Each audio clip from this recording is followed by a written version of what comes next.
देखिए, आपने सही प्रश्न उठाया।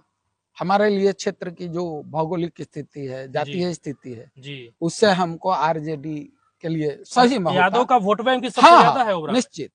लेकिन वह मुझे विधायक मंजूर नहीं, वह मुझे मंजूर नहीं है। जा रहे हैं तो कितना मुश्किल है, कितना कठिन है जन सुराज के बारे में बताना। पिछले 35 सालों में लालू यादव का शासनकाल रहा, फिर उसके बाद जो है नीतीश कुमार का शासनकाल रहा। बिहार के विकास में दोनों में से बेहतर जो है किसने किया बिहार के विकास? देखिए, जैसे ही चुनाव जीतते हैं, ओबरा की जनता आपको विधायक बनाती है। जीतने के बाद अब पहला 3 काम बताइए जो आप करेंगे, और वो जो है जन स्वराज के मैनिफेस्टो में नहीं। आप एजुकेटेड हैं, आप समझदार हैं, जी आपके चुप रहने से गलत लोग इस राजनीति में हावी हैं।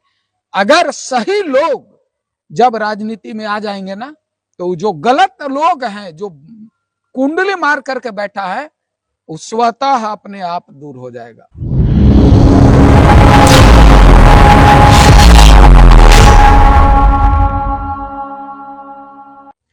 बिहार विधानसभा का चुनाव बेहद नजदीक है, और ऐसे में बिहार में बदलाव का लहर लेकर के एक नई पार्टी का आगाज होता है जिसका नाम जनसुराज है। अभी हमारे साथ बिहार का बदलाव और बिहार का उत्थान को लेकर के हमारे साथ खास बातचीत करने के लिए ओबरा से जनसुराज के संभावित प्रत्याशी और मजबूत दावेदार नंदकिशोर यादव जी हैं। सर, बहुत स्वागत है आपका। आपको भी, आपके चैनल का, आपके दर्शकों को जनसुराज की तरफ से शुभकामनाएं। सर, शुरुआत करेंगे आपके शुरुआती राजनीतिक दौर से। राजनीति का शुरुआत आपने कब से किया? देखिए, जब मैं 18 साल से ऊपर हुआ तब से मैं वोटर रहा। जी 2010 से एक्टिव राजनीति में मैं आया, जी और मैं एक्टिव रूप से ओबरा से सफलता भी दिलवाया, जी जो कि ओबरा की जनता सारे लोग जानते हैं। जी जी तब तक जनसुराज की जो नीतियां मुझे बहुत भा गया, बहुत पसंद आया, जी और फिर मैं जनसुराज के साथ चला। अभी जो है विधानसभा चुनाव लड़ने का आप जो है निर्णय लिए, ये कैसे, मतलब ये एक अहम निर्णय था? नहीं, लोकसभा चुनाव लड़ने का आपका मन नहीं था, फिर ओबरा से एक खबर आता है कि मजबूत दावेदार हैं भाई, क्षेत्र में घूम रहे हैं, पहले से भी आप क्षेत्र में बने हुए हैं, लेकिन अब चुनावी लड़ने के साथ का ये मतलब, इसके बारे में क्या कहेंगे? देखिए, आज भी मैं आपको बता दूं कि मैं जनसुराज के साथ जुड़ा हूं। जी जनसुराज के लिए मैं गांवे गांव 2 माह से घूम रहा हूं। जी मैं जनसुराज के एक सिपाही हूं। अगर जनसुराज आदेश देती है कि नहीं, ओबरा से आप ही को चुनाव लड़ना है, जी जी तो मैं इस जिम्मेवारी से भागूंगा नहीं, मैं लड़ूंगा, और पूरे मजबूती से लड़ूंगा। लेकिन हमारी अगर कहा जाए तो मैं जनसुराज के लिए केवल कर रहा हूं, और 1.5-2 माह से जो मैं डोर टू डोर जा रहा हूं, मैं जनसुराज के लिए कर रहा हूं। जनसुराज की जो नीति है, जो प्रशांत किशोर जी का सिद्धांत है बिहार बदलने की, जो 35 साल से अभी चल रहा है। जी जी एक सिंपल सा उदाहरण मैं बताऊंगा आपको जी कि 90 से लेकर के पिछले वित्तीय वर्ष तक जो प्रशांत जी ने बताया है, मैं आज फिर दोहरा दे रहा हूं आपके माध्यम से आपके दर्शकों को, कि 90 से लेकर के पिछले वित्तीय वर्ष तक बिहार से 26,35,000 करोड़ रुपया, जो कि वो बिहार का पैसा है, बिहार में खर्च नहीं हुआ, और वह पैसा दूसरे राज्य में चला गया, गुजरात में चला गया। CDR रेशियो मिनिमम 70% है, आपका बिहार में 40% है। और जो पैसा नहीं खर्च हो रहा है, जो कि बिहार का पैसा है, आम आदमी की गाढ़ी कमाई का पैसा बैंक में जमा करता है, जी और वह पैसा बिहार में न खर्च होकर के वह दूसरे राज्यों में खर्च हो रहा है। ये बिहार का दुर्भाग्य है, और आश्चर्य तब लगता है कि इसको कोई मुद्दा नहीं बनाया। आदरणीय प्रशांत किशोर जी ने यह रिसर्च किया और यह बात बिहारियों के पटल पर लाया, बिहार के पटल पर लाया कि जी। इस तरह का खेला चल रहा है। जी। तो ये सब चीजें हैं जो मैं जनसुराज से प्रभावित हूँ, प्रशांत जी से प्रभावित हूँ। आप कह रहे हैं कि डोर टू डोर हम कैंपेन कर रहे हैं, जनसुराज के बैनर तले घूम रहे हैं। जनसुराज अभी नई पार्टी है, महज जुमा जुमा 4 दिन इसको जो है पार्टी बने हुए घोषित हुआ है। तो ऐसे में आप जब पब्लिक के बीच जा रहे हैं तो कितना मुश्किल है, कितना कठिन है जनसुराज के बारे में बताना जनता को? देखिए, ये बात जब मैं जा रहा हूँ जी।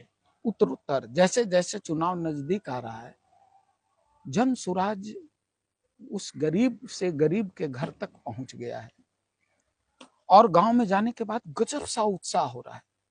गजब से जनसुराज के प्रति जो है उत्साह लोगों में है कि सर हम जनसुराज के साथ हैं, बिहार में बदलाव चाहते हैं, हम प्रशांत जी के साथ हैं सर। और जो उत्साह मैं देख रहा हूं, लग रहा है कि बिहार में बदलाव होकर रहेगा। जी। हाँ, तय है। जनता, बिहार की जनता मन बना चुकी है, अंडर करंट चल रहा है जी। कि नहीं इस बार होना चाहिए। क्यों? क्योंकि मुख्य मुद्दा है वह है शिक्षा और पलायन, शिक्षा और रोजगार। जी। आज भी मैं बहुत जब गांव में जाता हूं, सुदूर गांव में जाता हूं, गरीब के दलित बस्तियों में जाता हूं ना, तो आज भी उनके बच्चे शिक्षित नहीं हो रहे हैं, साक्षर हो रहे हैं लेकिन शिक्षित नहीं हो रहे हैं। और जब तक बच्चे शिक्षित नहीं होंगे, जब तक पढ़ेंगे नहीं, तब तक सवाल नहीं कि उस गरीब का उत्थान हो सकता है। और उसके लिए आज गरीब है, उसके लिए दोषी वह गरीब नहीं है। उसका भाई मजाक मत उड़ाइए कि वह गरीब है। जी। आज तक के हुक्मरानों ने उसको गरीब बनाकर रखने की साजिश किया है, वो साजिश किया है ताकि तुम गरीब रहो। क्योंकि जब चुनाव आएगा तो जाति के नाम पर, हिंदू मुस्लिम के नाम पर, जी, बैकवर्ड फॉरवर्ड के नाम पर, जी, फिर उनकी दाल नहीं गलेगा। और जो कहीं का लायक नहीं है वो आज सत्ता पर हैं। और मैं तमाम जो अपने आप को बुद्धिजीवी बोलते हैं, जो अपने आप को शिक्षित बोलते हैं, उनको मैं कहूंगा कि आप आइए, आप एजुकेटेड हैं, आप समझदार हैं, जी। आपके चुप रहने से गलत लोग इस राजनीति में हावी हैं। अगर सही लोग जब राजनीति में आ जाएंगे ना, तो जो गलत लोग हैं, जो कुंडली मार करके बैठा है, वो स्वतः अपने आप दूर हो जाएगा। एक सवाल और सर, बिहार की राजनीति में जब जैसे ही बिहार का कोई पढ़ा लिखा व्यक्ति राजनीति में जब हिस्सा लेने लगता है, तब उसे ये कह दिया जाता है कि राजनीति पढ़े लिखे का चीज नहीं है, इसमें तो जो है अनपढ़ लोग आते हैं। इस पर क्या कहिएगा? क्योंकि यही ये भी मैं बता दूं, जी, ये भी राजनीतिकों का ही हवा उड़ाया हुआ है, अच्छा, ताकि अच्छे लोग राजनीति में नहीं आए। अगर प्रशांत जी तो बोलते हैं जी, कि आपका सही लोग, सही सोच, सामूहिक प्रयास, जी, वो तो जी, आह्वान किया है कि जो अपने आप को समझते हैं कि बुद्धिजीवी हैं, सही सोच रखते हैं, आइए, खुला मंच है जनसुराज का, आप आइए, आगे बढ़िए जी, और बिहार की मिट्टी का कर्ज को चुकाइए। जी, बिहार की मिट्टी पुकार रही है कि आओ, मुझे बचा लो, मुझे बचा लो। चिल्ला चिल्ला करके बिहार की मिट्टी जो है वो कह रही है।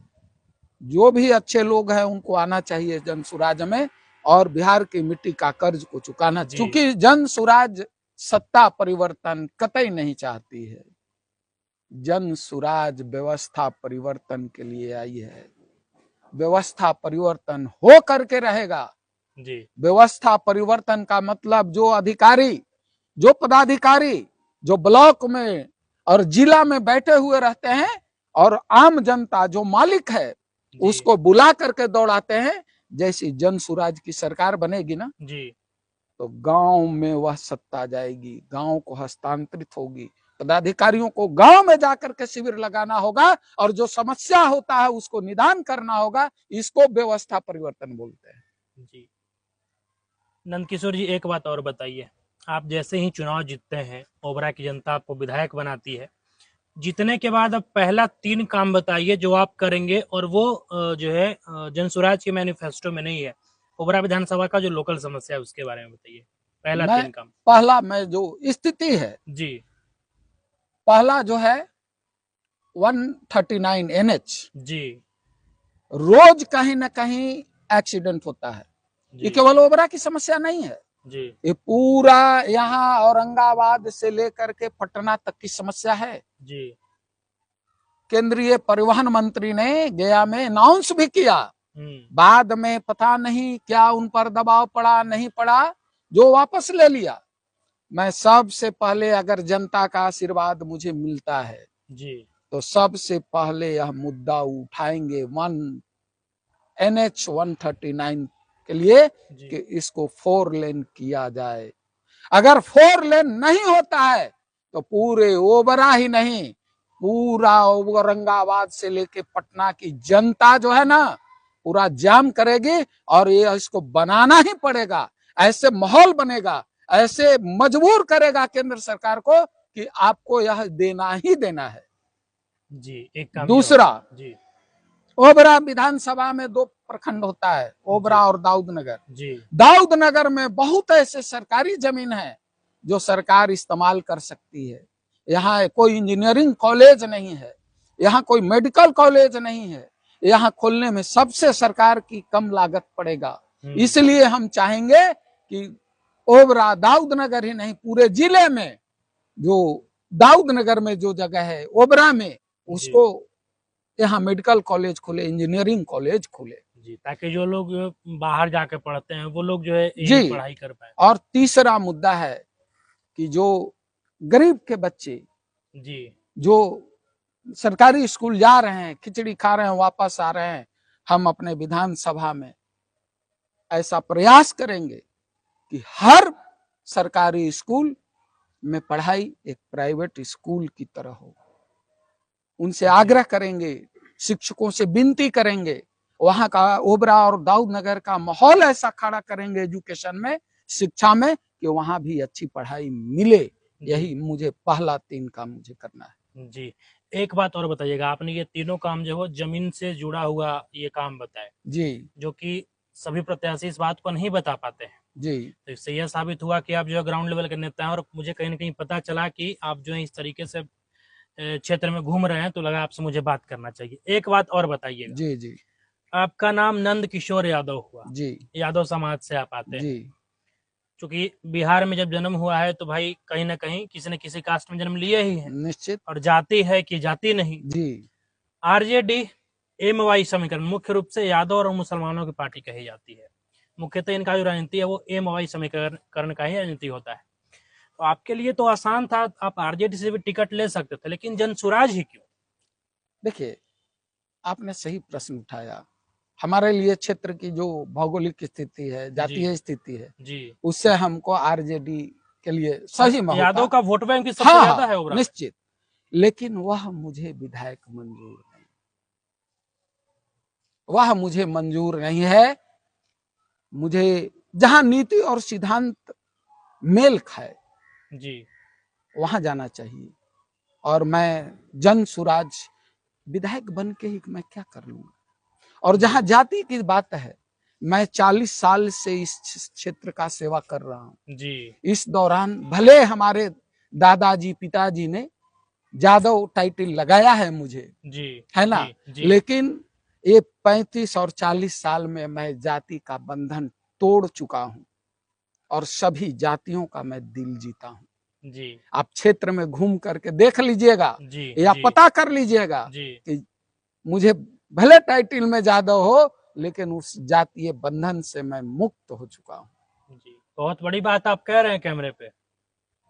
ऑन कैमरा मैं बोल रहा हूं, आप पता कर लीजिएगा जी, कि मैं कभी भी जात पात के चक्कर में नहीं रहा, और न इस पर मैं विश्वास करता हूं।